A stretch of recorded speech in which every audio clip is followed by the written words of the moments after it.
रूस ने यह फैसला केवल यूक्रेन की कमाई पर कैंची चलाने के लिए नहीं किया।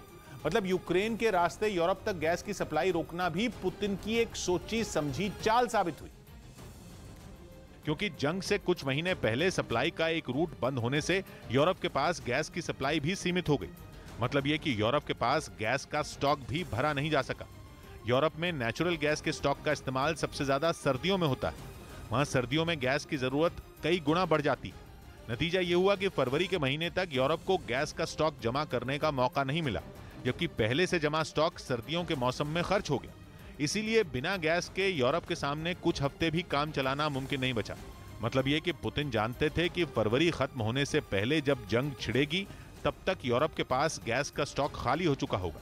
नतीजा यह होगा कि न चाहते हुए भी यूरोप को गैस रूस से ही लेनी पड़ेगी। दूसरी तकलीफ यह है कि यूक्रेन वाला गैस का रूट बंद होने की वजह से यूरोप अब भी गैस का स्टॉक भरने में नाकाम है। नॉर्थ स्ट्रीम 1 पाइपलाइन से गैस की सप्लाई उतनी नहीं हो रही जिसे यूरोप इस्तेमाल भी कर ले और जमा भी कर ले। जबकि नॉर्थ स्ट्रीम 2 पाइपलाइन तैयार होने के बावजूद जर्मनी ने रोक दी। पाइपलाइन बनाई गई थी यूरोप तक रूस से होने वाली गैस की सप्लाई दुगनी करने के लिए, लेकिन यूक्रेन पर रूस के हमले के फौरन बाद जर्मनी ने ऐलान कर दिया कि वो नॉर्थ स्ट्रीम 2 पाइपलाइन को शुरू नहीं होने देगा। हालांकि यूरोप में चल रही गैस की मौजूदा किल्लत रूस से ज्यादा यूरोप को परेशान करने वाली है। इसीलिए जेलेंस्की प्लान बना रहे हैं कि वो पुतिन के प्लान में अड़ंगा लगा पाए। जेलेंस्की की योजना यह है कि यूरोप के देश रूस से गैस की सप्लाई बढ़ाने को कहें। सप्लाई बढ़ाने के लिए रूस को यूक्रेन के सड़क वाले रास्ते का इस्तेमाल करना पड़ेगा। यूक्रेन की जमीन इस्तेमाल करने के लिए पुतिन को भारी भरकम ट्रांजिट फीस यूक्रेन को देनी पड़ेगी। मतलब यह कि रूस की गैस से यूक्रेन पैसे कमा पाएगा। रूस की गैस के एक्सपोर्ट से जेलेंस्की अपनी जेब भर पाएंगे। यानी रूस के खिलाफ जंग लड़ने का खर्च यूक्रेन रूस की ही गैस से निकाल पाएगा। हालांकि जेलेंस्की का यह प्लान काम करेगा इसकी गुंजाइश कुछ कम है, जिसकी बड़ी वजह यह है कि फिलहाल तेल और गैस की डील में यूरोप मजबूर और पुतिन मजबूत है।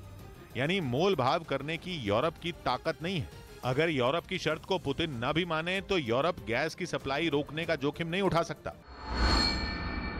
उधर यूक्रेन में चल रही जंग के चक्कर में जर्मनी के चांसलर ओलाफ शोल्ज बुरी तरह फंस गए। अब खबर है कि पुतिन से उनकी दोस्ती उन्हें इतनी भारी पड़ने वाली है कि उनकी कुर्सी तक छिन सकती है।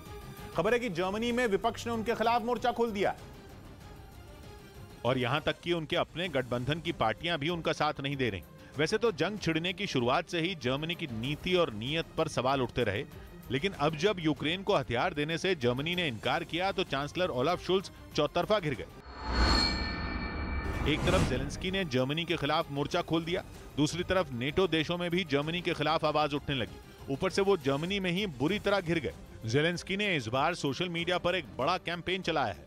कैंपेन के जरिए वो दुनिया के बड़े देशों से हथियार मांग रहे हैं ताकि जंग में रूस को जवाब दिया जा सके। लेकिन जर्मनी के चांसलर ने इस बार जेलेंस्की की मांग को मानने से साफ इनकार कर दिया। उन्होंने दोहराया कि नेटो इस जंग में शामिल नहीं हो सकता। दूसरी तरफ जर्मनी की भूमिका पर भी उन्होंने सफाई दी। चांसलर के मुताबिक जर्मनी अपनी सेना के बहुत से हथियार पहले ही यूक्रेन को दे चुका है, लेकिन और हथियार दिए जाने मुमकिन नहीं है। और यूक्रेन को इतना कड़ा जवाब जर्मनी के लोगों को ही चुभने लगा। खबर है कि जर्मनी के लोगों में भी यूक्रेन और वहां के राष्ट्रपति जेलेंस्की के लिए हमदर्दी है।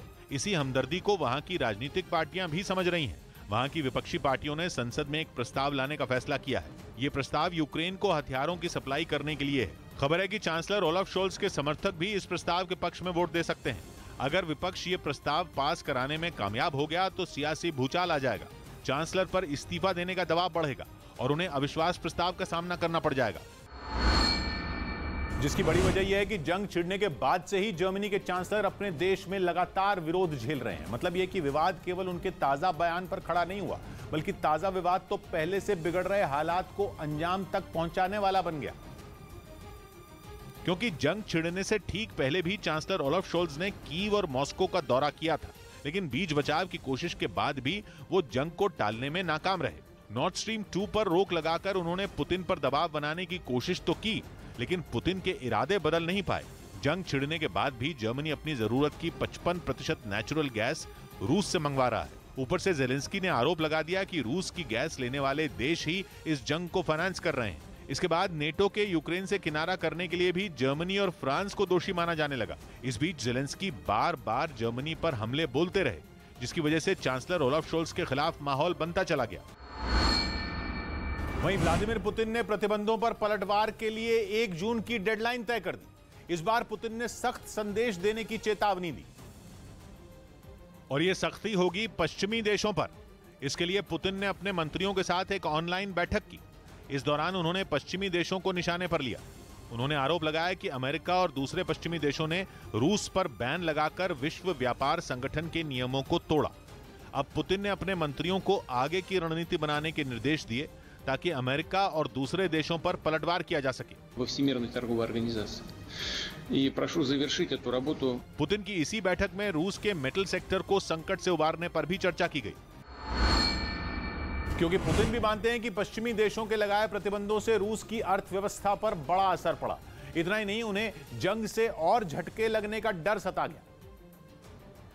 और उनके डर की एक बड़ी वजह आईएमएफ का अनुमान भी है, जिसने अनुमान जताया कि जंग और प्रतिबंधों की वजह से रूस की अर्थव्यवस्था 8.5% तक गिर सकती है। आईएमएफ के इसी अनुमान के बाद रूसी राष्ट्रपति अपनी अर्थव्यवस्था को पटरी पर लाने में जुट गए। पुतिन ने फरवरी में युद्ध तो शुरू किया, लेकिन उन्होंने सोचा भी नहीं होगा कि ये इतना बड़ा असर डालेगा। कोरोना संकट ने पहले ही रूस समेत दुनिया भर में रोजगार पर बड़ी चोट की थी। फिर रही सही कसर यूक्रेन जंग ने पूरी कर दी।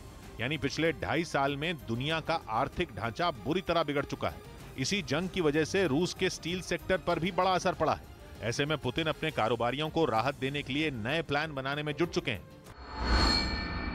उधर कहा जा रहा है कि यूक्रेन से जंग में उलझे पुतिन के मुद्दे पर ही फ्रांस में अगले राष्ट्रपति का चुनाव होगा। फ्रांस में रविवार को दूसरे चरण के लिए वोट डाले जाएंगे। लेकिन इसी चुनाव से पहले फ्रांस में सियासी पारा और चढ़ गया। असल में अमेरिकी चुनाव की तरह वहां के टीवी स्टूडियो में भी राष्ट्रपति चुनाव के उम्मीदवारों में बहस हुई। इसमें फ्रांस के राष्ट्रपति इमैनुअल मैक्रों और उनकी विरोधी नेता मारीन ले पेन के बीच जोरदार बहस देखने को मिली। इस दौरान मैक्रों ने उन्हें जमकर निशाने पर लिया। साथ ही उन्होंने साफ कहा कि मारीन ले पेन रूस के पैसे लेकर चुनाव में कूदी। फ्रांस में पहले दौर का मतदान 10 अप्रैल को हुआ था और अब 3 दिनों के अंदर अगले राष्ट्रपति की किस्मत का फैसला भी हो जाएगा।